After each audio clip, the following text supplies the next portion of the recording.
억하는 단말마의 비명과 함께 거친 흙바닥에 여인의 몸이 내동댕이 쳐졌다.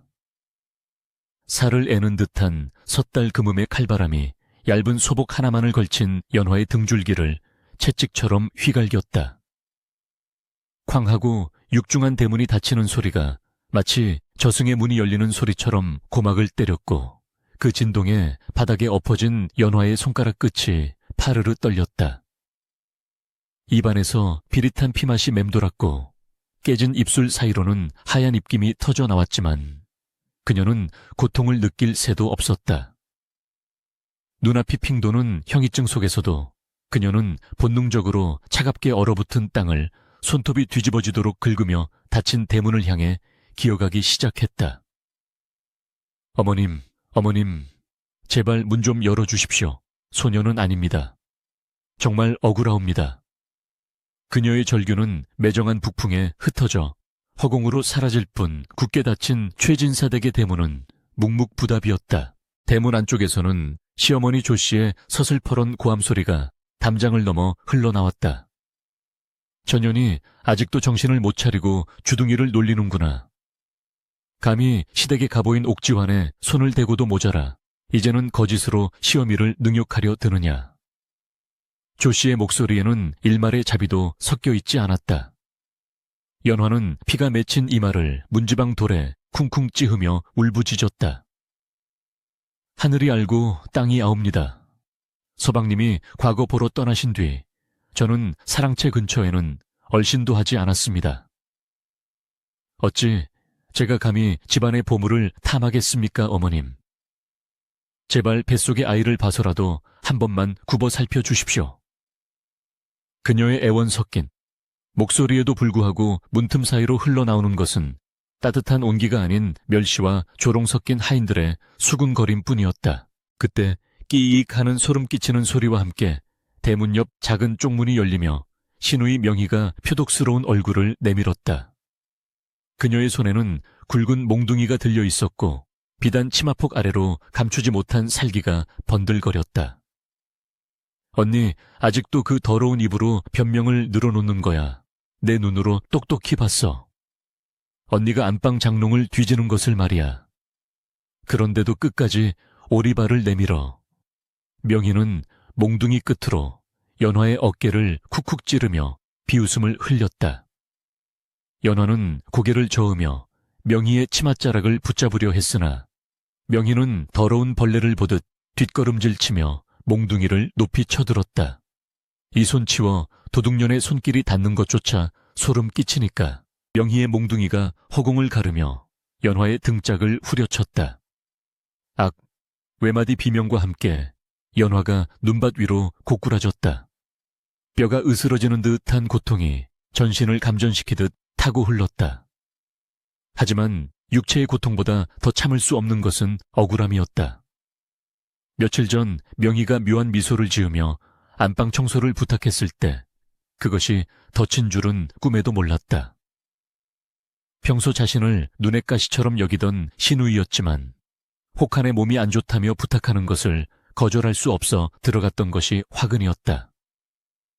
청소를 마치고 나오자마자 기다렸다는 듯이 조 씨와 명희가 들이닥쳤고 장롱 속 깊이 보관되어 있던 옥지환이 감쪽같이 사라졌다는 호통이 떨어졌던 것이다. 내 놈들에게 일러 멍석마리를 시키려다 뱃속에 든 그 천한 씨앗 때문에 참는 줄 알아라. 뒤이어 나타난 조 씨가 싸늘한 눈빛으로 쓰러진 연화를 내려다보며 말했다. 그녀는 입에 담배를 문 채 연화의 얼굴을 향해 매캐한 연기를 내뿜었다. 내년이 훔친 옥지환을 내놓기 전에는 이 문턱을 넘을 생각일랑 하지 마라. 아니, 내놓는다 해도 도벽 있는 며느리는 우리 최게 필요 없다. 당장 네 발로 기어서라도 이 마을을 떠나거라. 내 눈에 띄면 그날이 내 제삿날이 될 테니. 조 씨의 호령에 마당을 쓸던 머슴들이 쭈뼛거리며 다가와 연화의 팔다리를 짐짝처럼 들어 올렸다.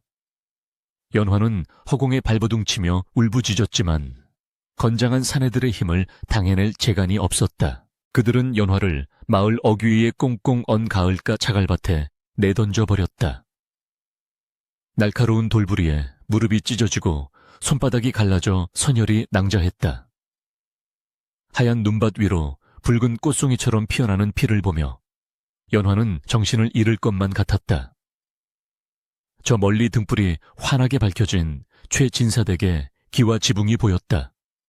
불과 한 시즌 전까지만 해도 그녀가 따뜻한 아랫목에서 바느질을 하던 곳이었다.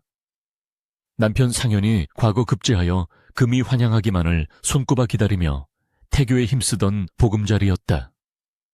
그러나 지금 그곳은 그녀를 삼키려 했던 악귀의 소굴처럼 흉물스럽게만 보였다.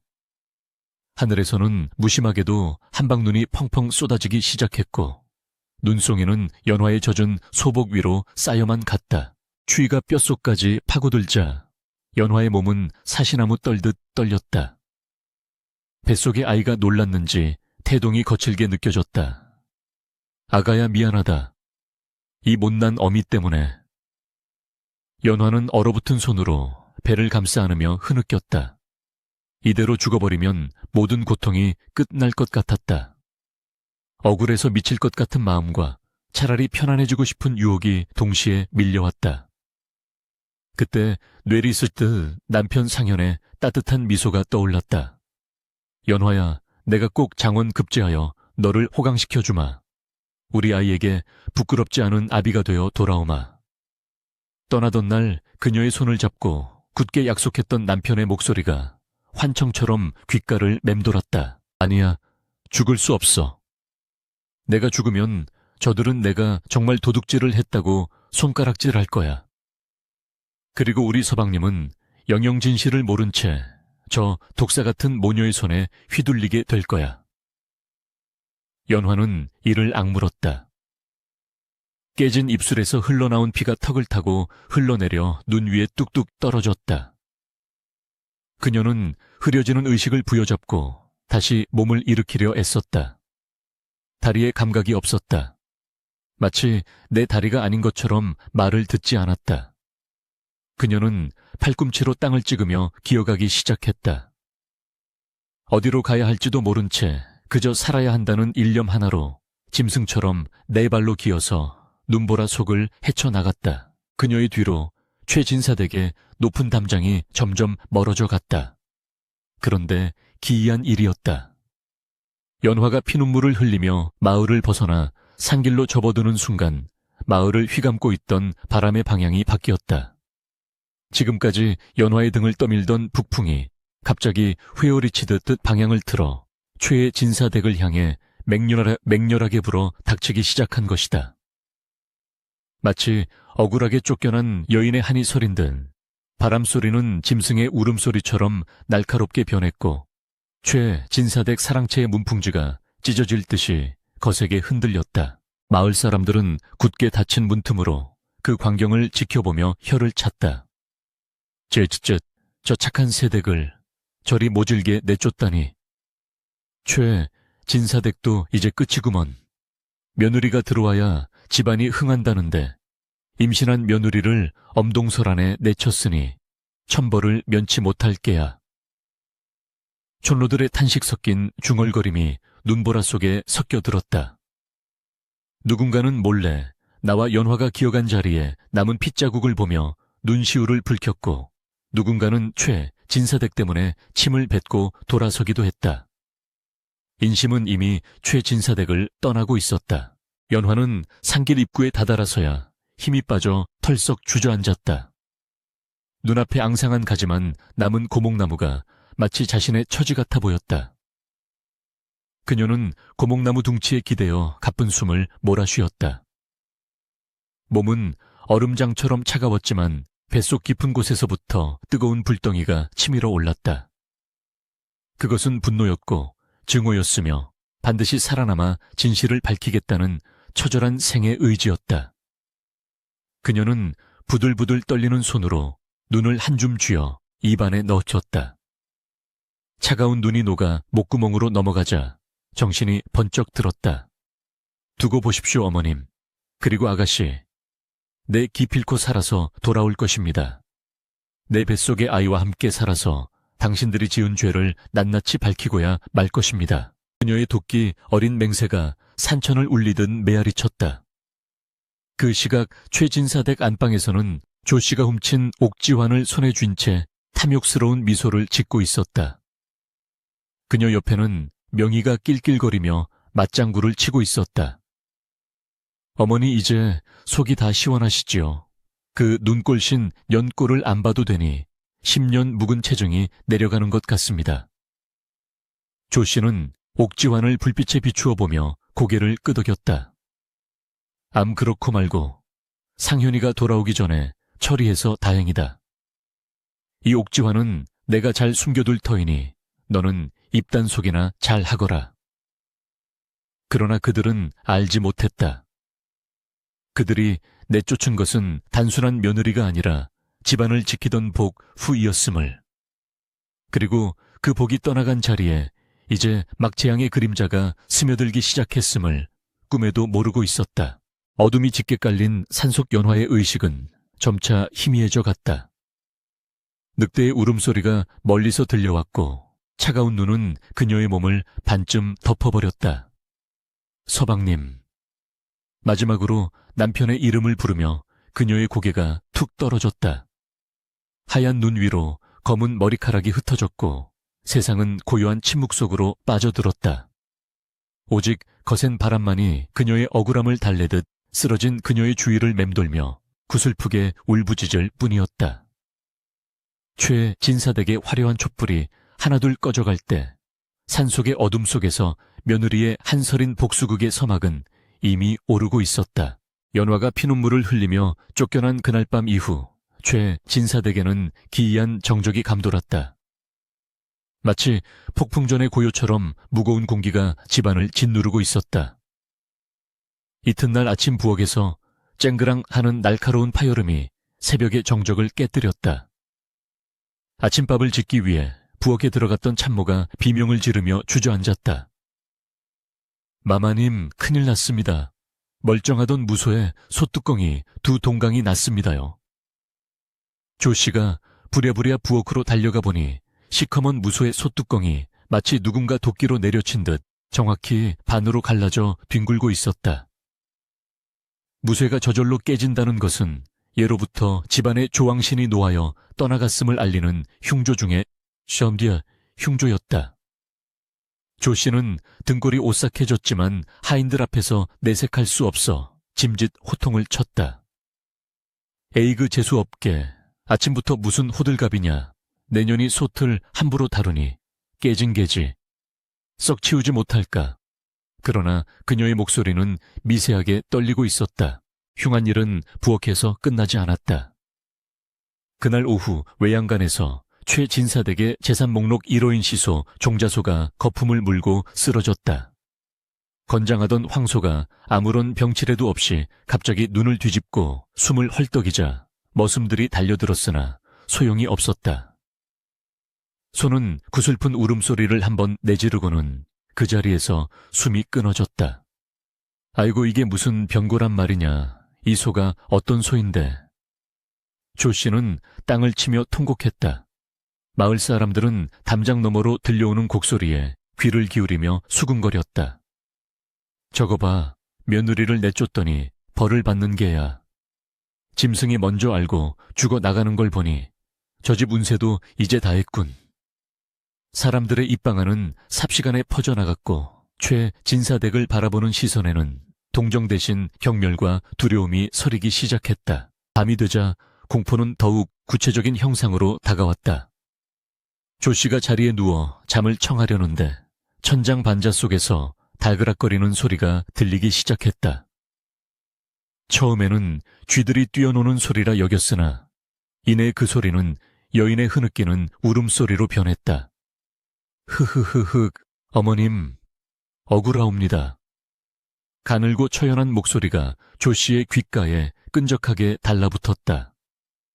조씨는 소스라치게 놀라 벌떡 일어나 촛불을 켰다.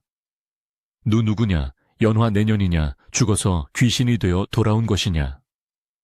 그녀는 허공에 대고 고함을 질렀으나 돌아오는 것은 으스스한 바람소리뿐이었다. 옆방에서 자던 명희도 비명을 지르며 안방으로 뛰어들어왔다. 어머니, 제 방에서도 이상한 소리가 들려요. 누군가 문풍지를 손톱으로 긁는 소리가. 무서워서 혼자 못 자겠어요. 모녀는 서로를 부둥켜 안고 밤새도록 공포에 떨어야 했다.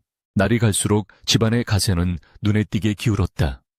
곳간에 쌓아둔 쌀가마니를 열어보니 쥐들이 파먹어 성한 것이 없었고 장독대의 된장은 구더기가 들끓어 먹을 수가 없게 되었다.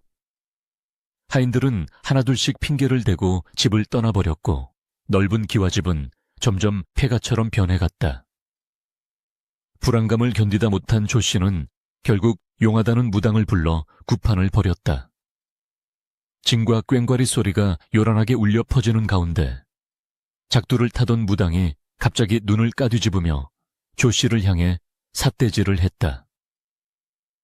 인연 복덩이 며느리를 내쫓고 들어앉은 게 화근이로구나. 뱃속에 든 귀한 자손까지 죽이려 들었으니 조상님들이 노하여 등을 돌리셨어. 내년이 살 길은 며느리를 다시 데려와 무릎 꿇고 비는 것뿐이다. 무당의 섯을 퍼런 일갈에 조 씨는 얼굴이 불그락 푸르락해졌다. 이 미친 무당년이 어디서 감히 헛소리를 짓거리는 개냐 내 돈 주고 구슬하랬더니 저주를 퍼부어 조 씨는 소금을 뿌리며 무당을 내쫓았다. 재수옴 붙었네, 썩 꺼져라. 무당은 쫓겨나면서도 기괴한 웃음을 흘렸다. 두고 보거라. 내 말이 틀리나 맞나 곧 불벼락이 떨어질 게야. 구판은 난장판이 되었고 조 씨는 분을 이기지 못해 씩씩거렸지만 가슴 한구석에는 불안의 씨앗이 깊게 뿌리 내렸다. 그녀는 애써 며느리가 훔쳐갔다는 핑계를 댄 옥지환을 꺼내보며 마음을 다잡으려 했으나 영롱하던 옥의 빛깔마저 왠지 모르게 탁해 보였다. 명희 역시 날이 갈수록 히스테리를 부리며 하인들을 들볶았고 집안에는 하루도 조용할 날이 없었다. 한편 깊은 산속 숲가마터 흙으로 지은 허름한 토굴 안에서 연화는 가쁜 숨을 몰아쉬며 눈을 떴다. 온몸이 몽둥이로 얻어맞은 듯 욱신거렸고 손발은 동상에 걸려 감각이 무디었다. 희미한 의식 속에서 매캐한 나무 타는 냄새와 따스한 온기가 느껴졌다. 이제 정신이 좀 드는가 걸걸한 목소리에 고개를 돌려보니 숯검댕이 잔뜩 묻은 허름한 옷차림의 노인이 걱정스러운 눈빛으로 그녀를 내려다보고 있었다. 노인의 손에는 김이 모락모락 나는 묽은 미움 그릇이 들려 있었다. 연화는 몸을 일으키려 했으나 힘이 들어가지 않아 다시 쓰러졌다. 억지로 일어나려 하지 말게. 자네 눈 속에서 거의 죽은 목숨이었어. 내가 지게에 지고 오지 않았다면 이미 저승문턱을 넘었을 게야. 노인은 숟가락으로 미움을 떠서 연화의 입가에 가져다 주었다. 어서 먹게. 뱃속에 아이를 생각해서라도 기운을 차려야지. 아이라는 말에 연화의 눈이 번쩍 뜨였다. 그녀는 본능적으로 배를 감싸 쥐었다. 다행히 미약하게나마 아이의 움직임이 느껴졌다. 안도감과 함께 뜨거운 눈물이 뺨을 타고 흘러내렸다. 살려주셔서 정말 고맙습니다, 어르신. 은혜를 어찌 갚아야 할지 연화는 목이 메어 말을 잇지 못했다. 노인은 혀를 차며 고개를 저었다. 었다. 사연은 묻지 않겠네. 보아하니 양반집 규수 같은데 어찌하여 만삭의 몸으로 그 험한 꼴을 당했는지. 쯧쯧. 세상이 참으로 야박하기도 하지. 숯 굽는 노인은 가족도 없이 홀로 산속에서 숯을 구워 파는 천민이었다. 투박하고 거친 외모와 달리 속정이 깊은 그는 연화를 친딸처럼 거두어 주었다. 연화는 며칠을 꼬박 알아놓은 끝에 간신히 자리에서 일어났다. 그러나 거울 속에 비친 자신의 모습은 예전의 고운 새댁이 아니었다. 얼굴은 동상으로 벌겋게 부르텄고 머리는 헝클어질 대로 헝클어져 있었다. 하지만 연화는 울지 않았다. 오히려 그녀는 아궁이에 숯검댕을 손에 묻혀 얼굴에 시커멓게 발랐다. 그녀의 눈빛은 이전보다 훨씬 깊고 단단해져 있었다. 이제 연화라는 이름의 여인은 죽었다. 나는 숫쟁이의 딸이 되어 이 아이를 지킬 것이다. 그녀는 당장이라도 마을로 내려가 결백을 밝히고 싶었지만 지금의 몰골로 내려갔다간 오히려 미친 여자 취급을 받거나 조씨 모녀에게 해코지를 당할 것이 뻔했다. 무엇보다 뱃속의 아이를 위험에 빠뜨릴 수 없었다. 그녀는 때를 기다리기로 했다. 남편이 돌아올 때까지, 아니 스스로 힘을 길러 저들에게 당당히 맞설 수 있을 때까지 숨을 죽이고 살기로 결심했다. 연화는 그날부터 숯 굽는 일을 돕기 시작했다. 고운 비단옷 대신 거친 삼벗을 입고 바느질하던 손으로 무거운 참나무를 날랐다. 처음에는 손바닥에 물집이 잡히고 피가 맺혔지만 그녀는 신음소리 한 번 내지 않았다. 아가 무리하지 말거라. 몸도 성치 않은데. 노인이 만류했지만 연화는 고개를 저으며 숯가마의 뜨거운 열기 앞으로 다가갔다. 아닙니다, 어르신. 저는 일을 해야 합니다.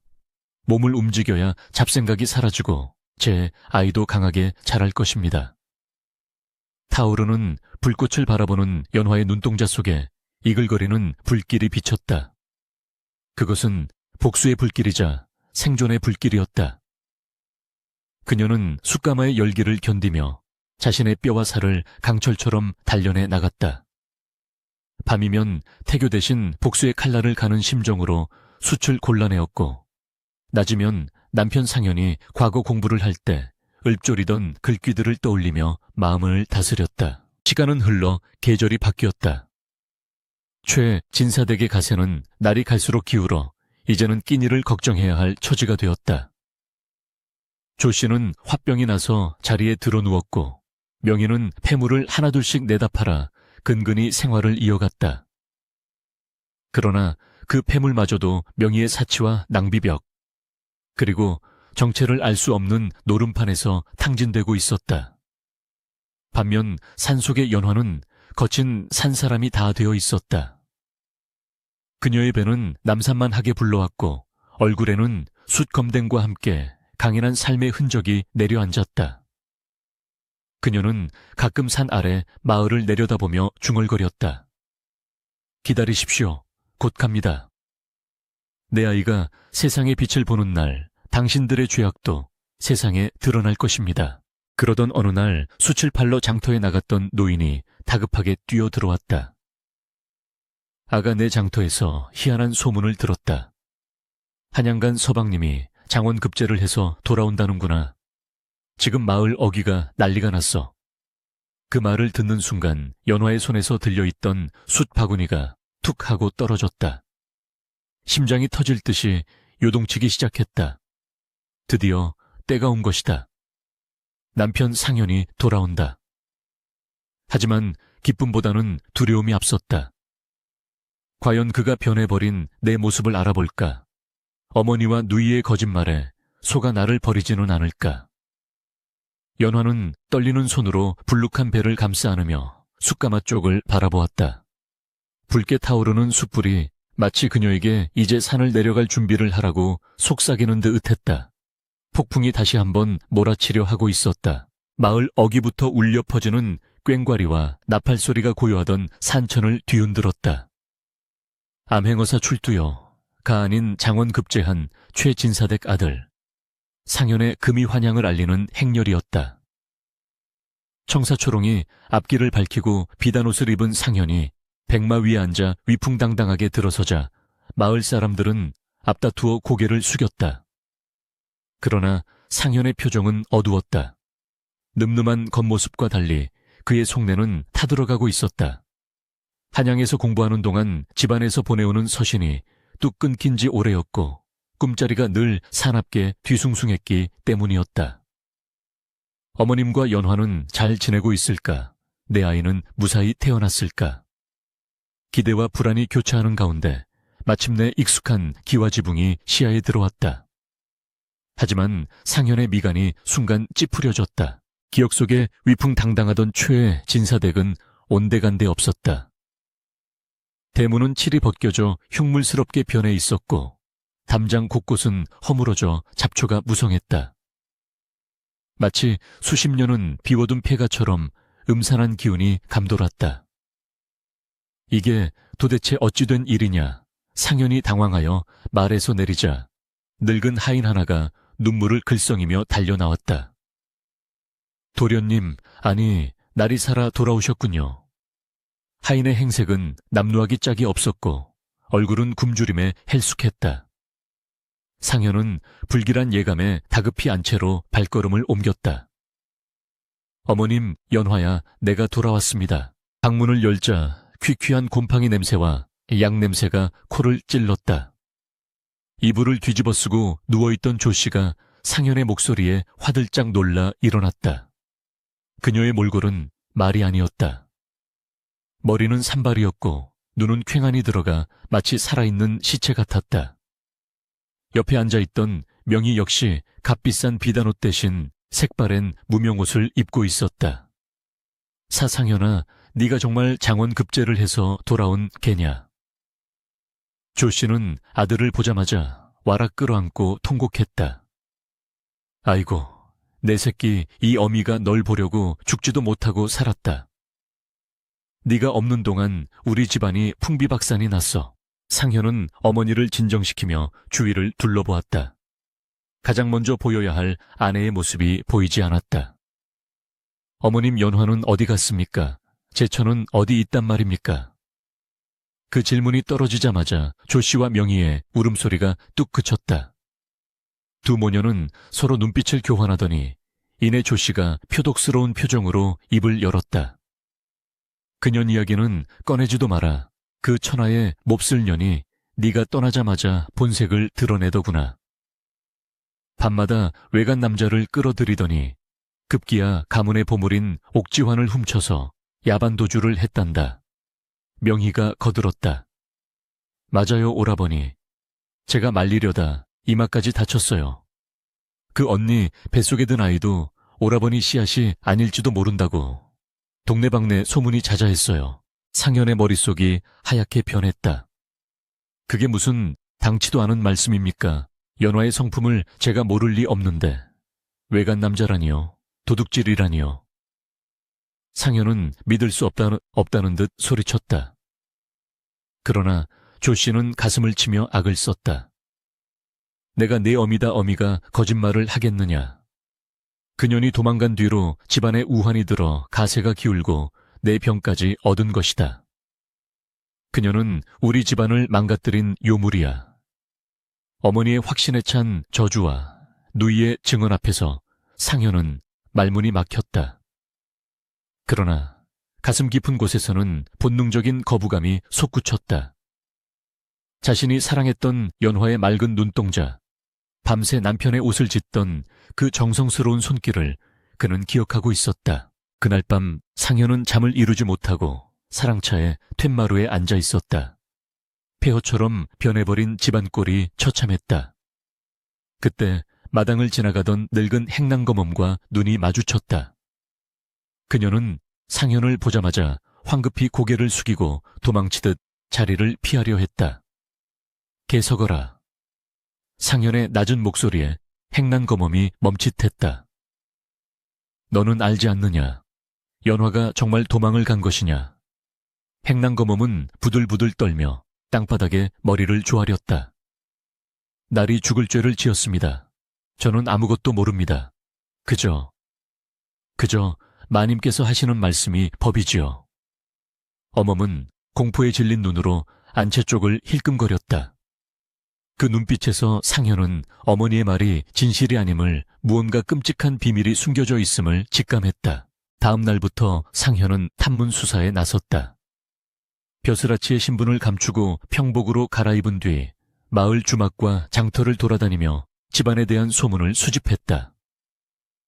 주막집 주모는 혀를 차며 말했다. 최 진사댁 며느리 에이고 말도 마슈. 그 착한 새댁이 쫓겨나던 날 눈보라가 어찌나 흉흉하던지. 도둑질은 무슨 시어머니랑 시누이가 작당하고 내쫓은 거지. 마을 사람들은 다 알아요. 그날 밤 그 집 지붕 위로 도깨비불이 춤을 췄다는 걸. 또 다른 노인은 곤방대를 털며 거들었다. 그 며느리가 쫓겨날 때 피를 토하며 기어갔다지. 으쯧 뱃속에 귀한 자손이 들었는데 천벌을 받을 게야. 그 뒤로 그 집 소가 죽고 소티 깨진 게 다 조상님 노여움 아니겠나. 상현의 주먹이 부르르 떨렸다.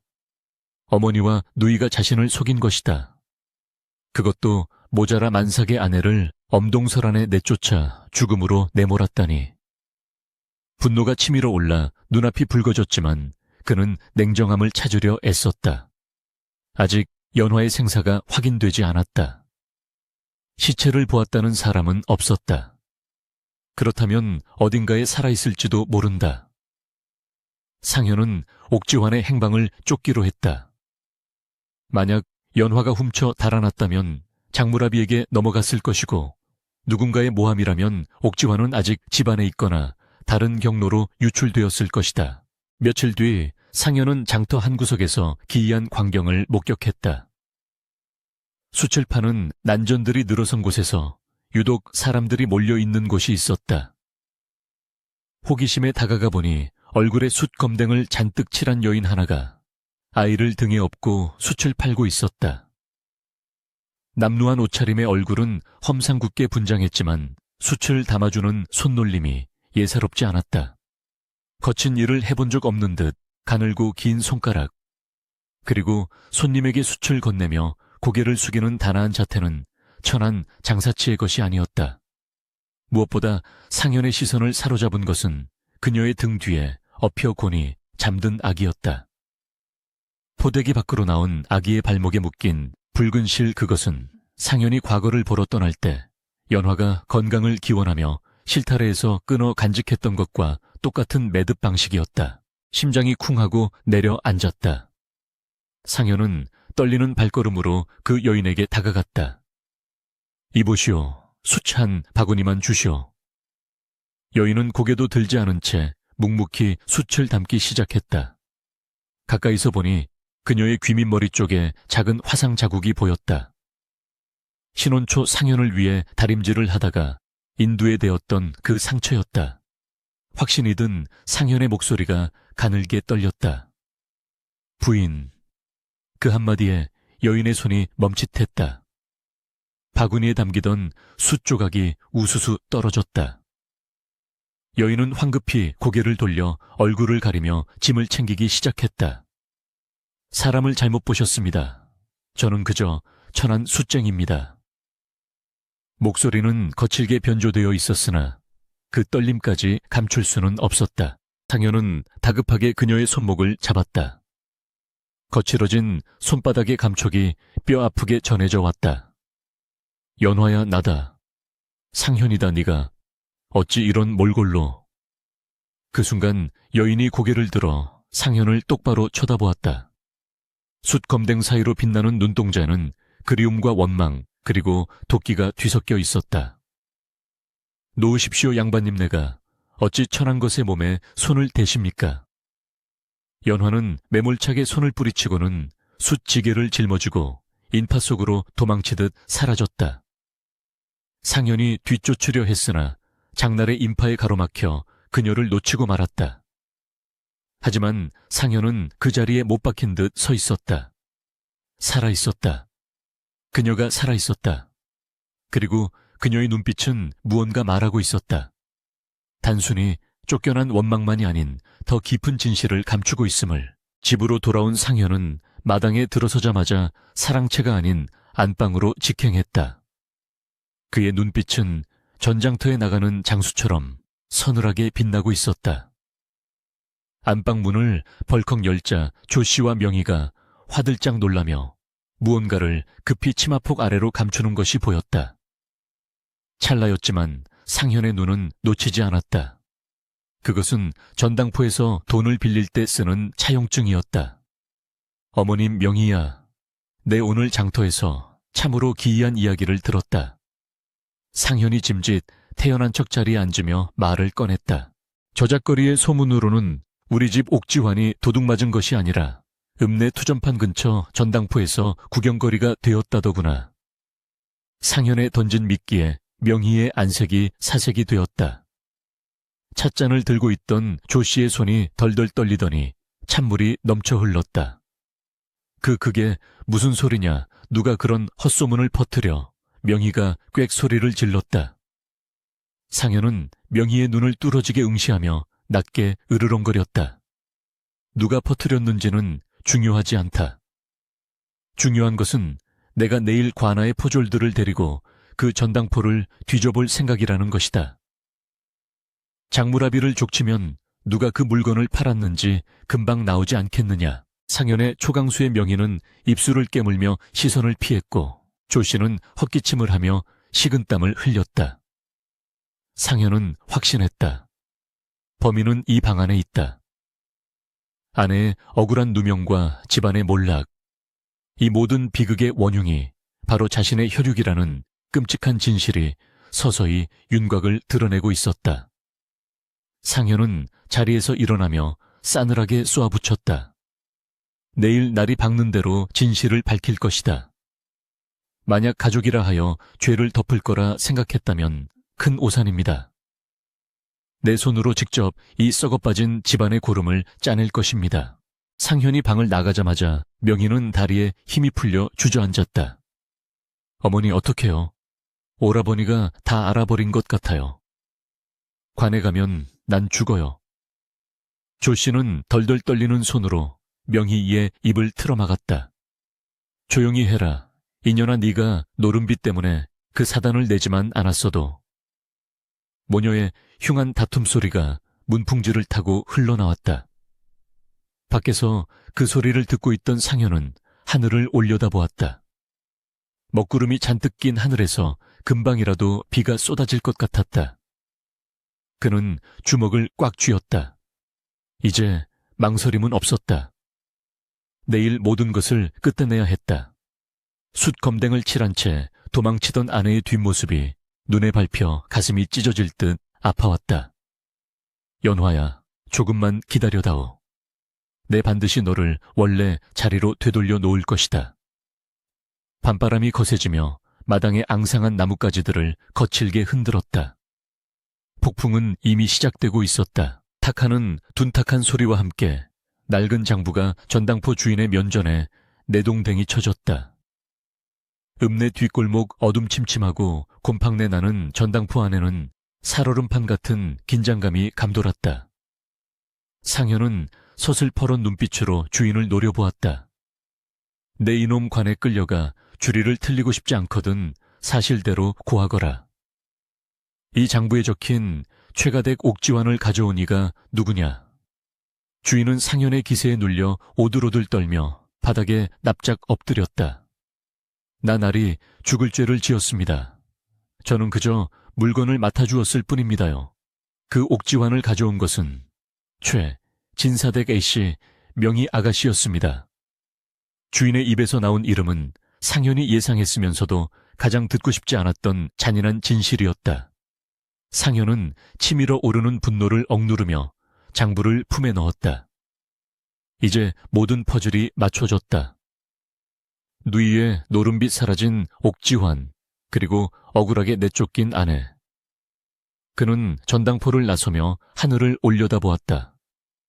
먹구름이 잔뜩 낀 하늘에서 금방이라도 천둥이 칠 듯 우르릉거리는 소리가 들려왔다. 그것은 마치 가문의 죄악을 심판하려는 하늘의 경고음 같았다. 상현은 곧바로 말을 달려 산으로 향했다. 억수같이 쏟아지기 시작한 장대비를 뚫고 숲 굽는 노인의 토굴 앞에 도착했을 때 그는 온몸이 흠뻑 젖어 있었다. 연화야, 그가 토굴 안으로 뛰어들자 아이에게 젖을 물리고 있던 연화가 소스라치게 놀라 몸을 움츠렸다. 숯검댕이 지워지지 않은 얼굴, 거칠어진 손마디, 그리고 넝마 같은 옷을 입은 아내의 모습에 상현은 가슴이 미어지는 듯 했다. 그는 털썩 무릎을 꿇고 연화의 손을 잡았다. 내가 늦었다. 너무 늦게 와서 미안하다. 상현의 눈에서 뜨거운 눈물이 흘러내려 빗물과 섞였다. 연화는 잡힌 손을 빼내려 했으나 상현의 손길이 너무나 간절하여 차마 뿌리치지 못했다.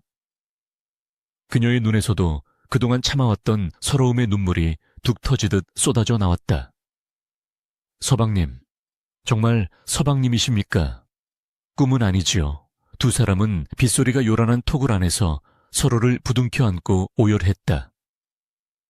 아이도 영문도 모른 채 따라 울기 시작했고 그 울음소리는 빗소리에 섞여 구슬프게 메아리 쳤다.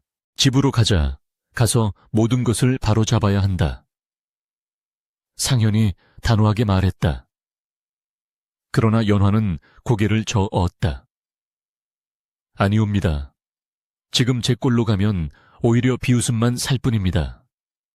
그리고 어머님과 아가씨가 순순히 죄를 인정할 리 없습니다. 연화의 눈빛은 두려움이 아닌 냉철함으로 빛나고 있었다.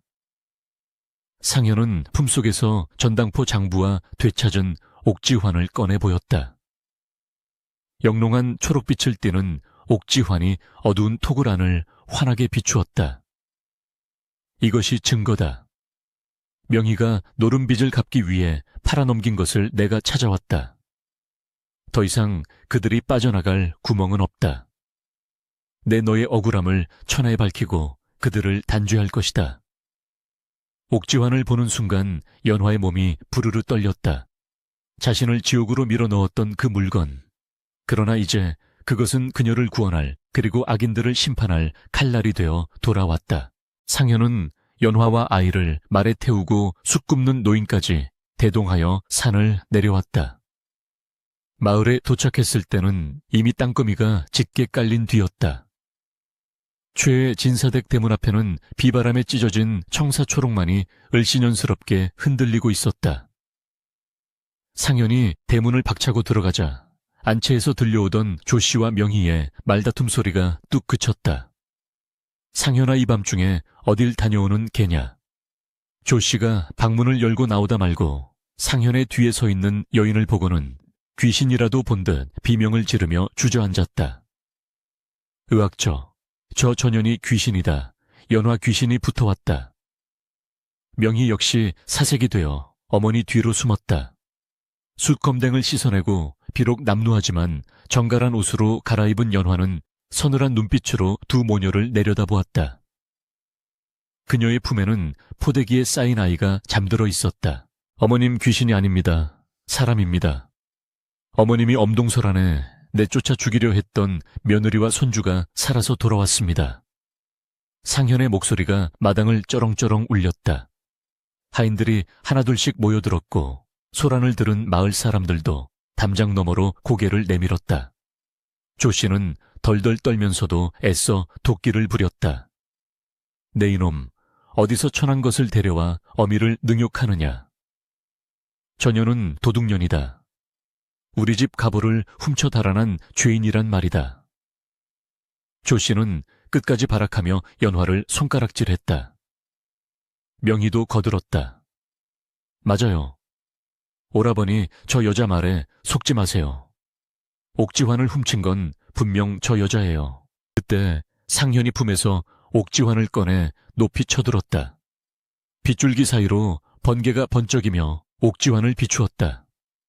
그 순간 명희의 눈동자가 흔들리며 입이 턱 벌어졌다.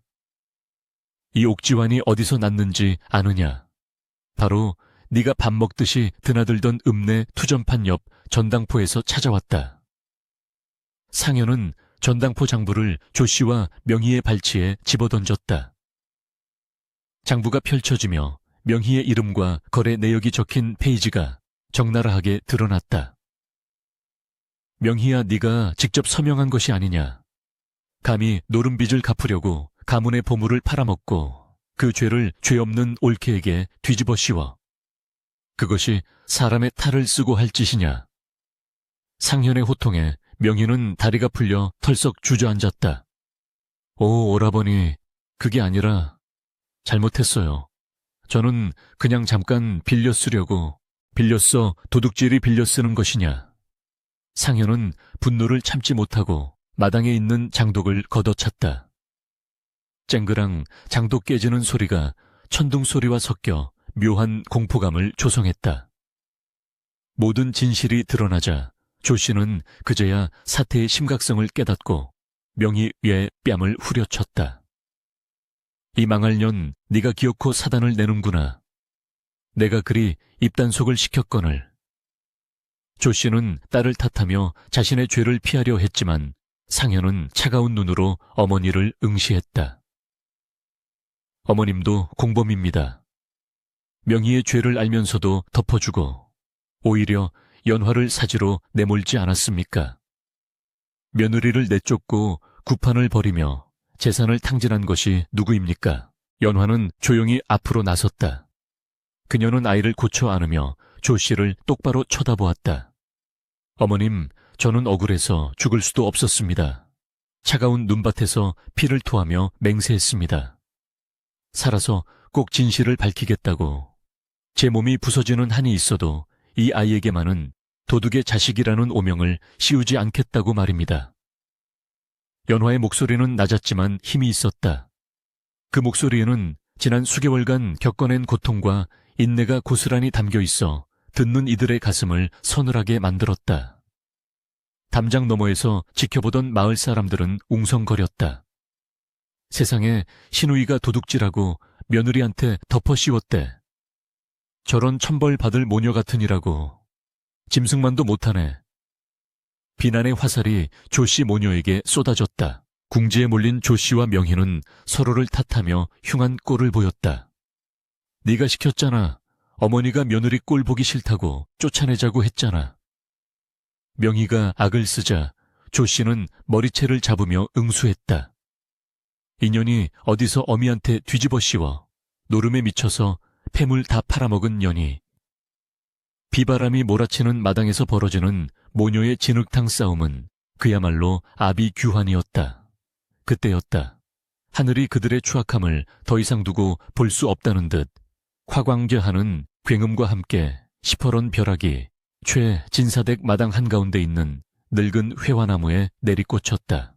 수백 년 된 거목이 단말마 같은 소리를 내며 쪼개졌고 불붙은 나뭇가지들이 강풍을 타고 사랑채 지붕 위로 떨어졌다. 불이야 불이 났다. 하인들이 비명을 지르며 우왕좌왕했다. 불길은 마른 목재로 지어진 사랑채를 순식간에 집어삼켰다. 바람이 거세게 불어닥치자 불똥은 안채로까지 번져나갔다. 조 씨와 명희는 싸움을 멈추고 불타는 집을 바라보며 넋을 잃었다. 내 집 내 재산 안 돼. 이거 끄란 말이야. 조 씨는 불길 속으로 뛰어들려 했으나 상현이 그녀를 억지로 붙잡았다. 어머님, 정신 차리십시오. 집은 다시 지으면 됩니다. 목숨을 버리실 작정입니까? 그러나 조 씨의 귀에는 아무것도 들리지 않았다. 평생을 악착같이 모아온 재산 며느리를 내쫓으면서까지 지키려 했던 가문의 위세가 화마 속에 재가 되어 사라지고 있었다. 연화는 불타오르는 집을 멍하니 바라보았다. 그 붉은 불꽃은 그녀가 숙감해서 매일 밤 바라보던 불꽃과 닮아 있었다. 하지만 이 불은 따뜻함이 아닌 파괴와 심판의 불이었다. 집안의 모든 부정함과 원한, 그리고 탐욕이 저 불길 속에 타들어가고 있었다. 쑥 굽는 노인이 연화의 어깨를 감싸주며 말했다. 보아라. 하늘이 내리는 벌은 피할 수 없는 법이다. 인과응보라 하지 않더냐. 비는 억수같이 쏟아졌지만 기이하게도 불길은 꺼지지 않고 더욱 맹렬하게 타올랐다. 마치 그동안 쌓인 업보를 모두 태워버리기 전에는 꺼지지 않겠다는 의지처럼 보였다. 결국 최진사대에게 웅장했던 기와집은 뼈대만 앙상하게 남긴 채 무너져 내렸다. 조 씨는 잿더미가 된 집 앞에서 실성한 사람처럼 웃다가 울기를 반복했고 명희는 공포에 질려 구석에 웅크리고 앉아 벌벌 떨었다. 화려했던 가문은 하룻밤 사이에 몰락했다. 마을 사람들은 혀를 차면서도 두려운 눈빛으로 그 광경을 지켜보았다. 하늘의 심판이 얼마나 무서운지 죄를 지으면 반드시 그 대가를 치른다는 사실을 뼈저리게 목격했기 때문이다. 상현은 연화를 부축하며 말했다. 이제 다 끝났다. 저 잿더미와 함께 과거의 악연도 다 타버린 것이다. 연화는 품속의 아이를 내려다보았다. 아이는 세상이 무너지는 듯 단 소란 속에서도 곤히 잠들어 있었다. 그녀는 아이의 뺨에 흐르는 빗물을 닦아주며 속삭였다. 그래, 아가야. 이제 무서운 것은 다 사라졌단다. 너는 이제 깨끗한 세상에서 자라게 될 거야. 하지만 그녀의 시선은 잿더미 속에 주저앉은 시어머니와 시누이에게 머물렀다. 통쾌함보다는 씁쓸함이 분노보다는 연민이 가슴 한구석을 스치고 지나갔다. 그것은 복수를 끝낸 자만이 느낄 수 있는 허무함이었다. 비는 그칠 기미를 보이지 않았고 최진사댁의 검은 영예는 밤하늘로 솟구쳐 올라 먹구름과 하나가 되었다. 모든 것이 파괴된 폐허 위에서 역설적이게도 새로운 시작을 알리는 새벽이 서서히 밝아오고 있었다. 잿더미가 된 최진사댁터 위로 힙부연 새벽 안개가 내려앉았다. 간밤의 화마, 후오모가 휩쓸고 간 자리는 처참했다. 검게 그을린 기둥 몇 개만이 앙상한 뼈대처럼 남았고 매캐한 연기는 여전히 잔해 틈새에서 피어올라 아침 공기를 탁하게 만들었다. 동네 사람들은 하나둘씩 모여들어 그 참혹한 광경을 바라보며 혀를 찼다. 쯧쯧쯧, 천석군 부자도 한순간 이로구먼. 하늘이 노하면 당해낼 재간이 없는 법이지.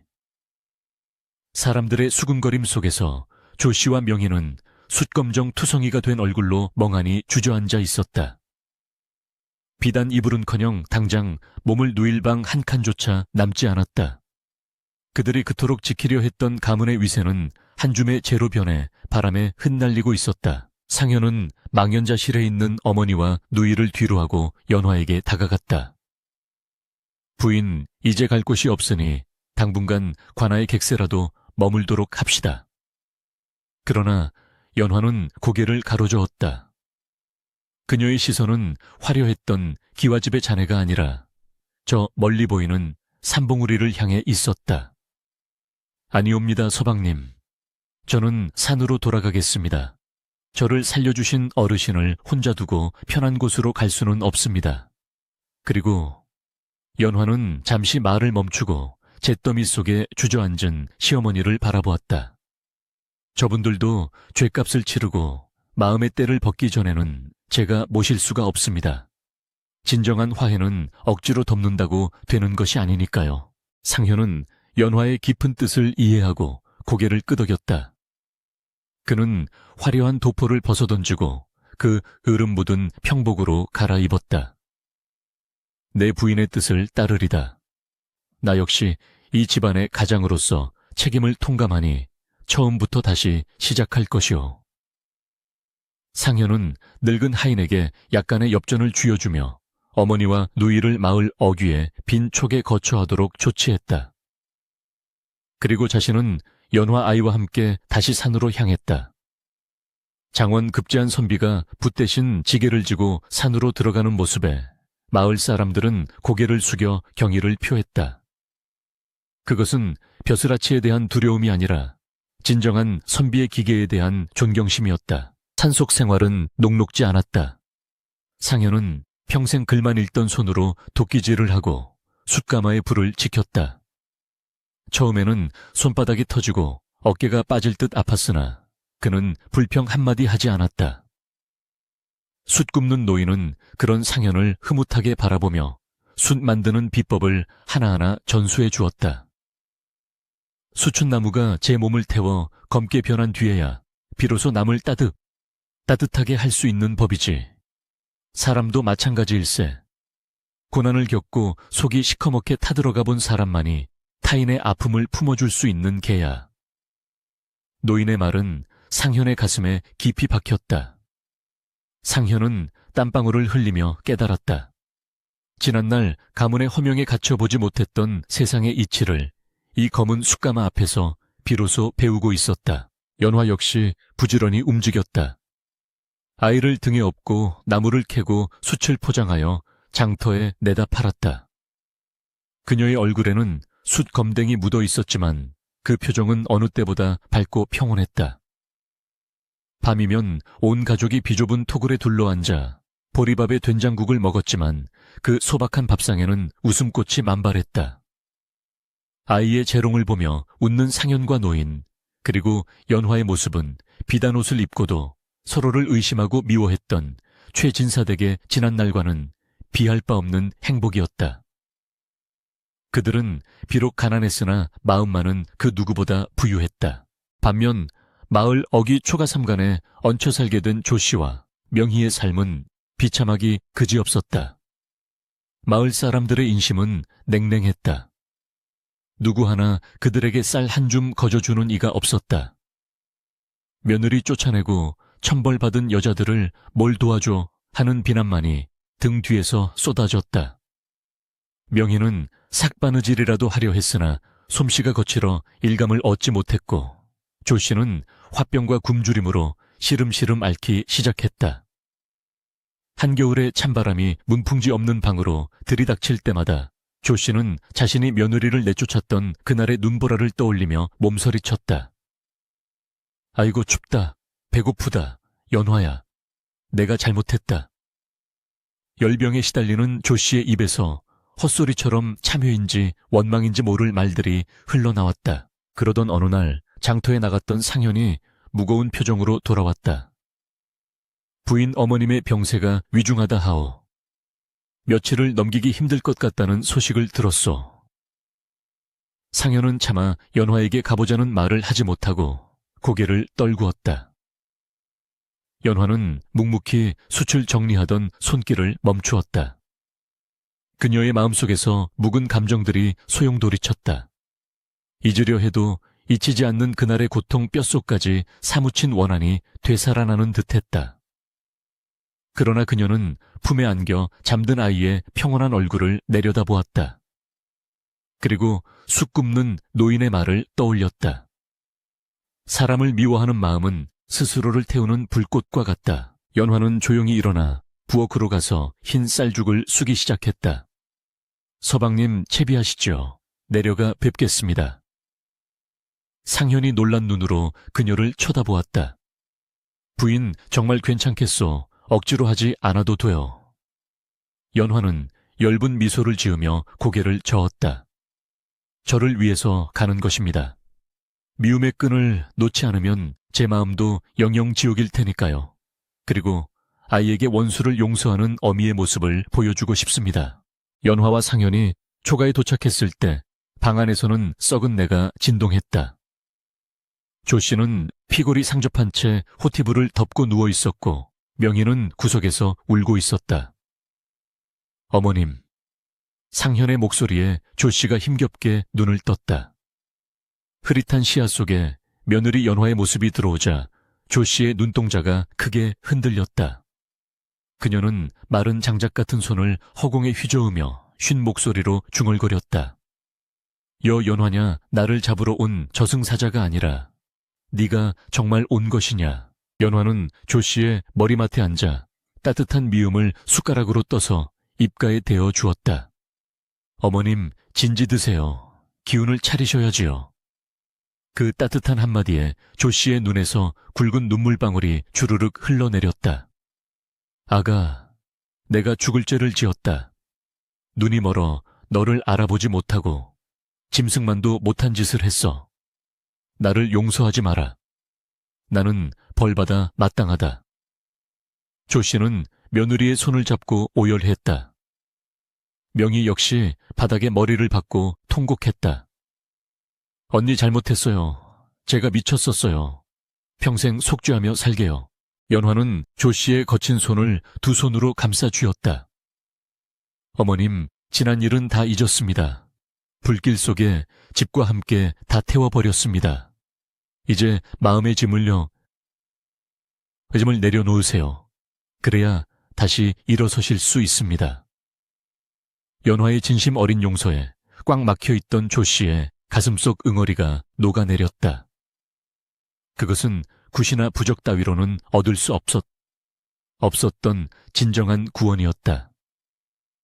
그날 밤 연화는 밤새도록 시어머니의 곁을 지키며 간호했다.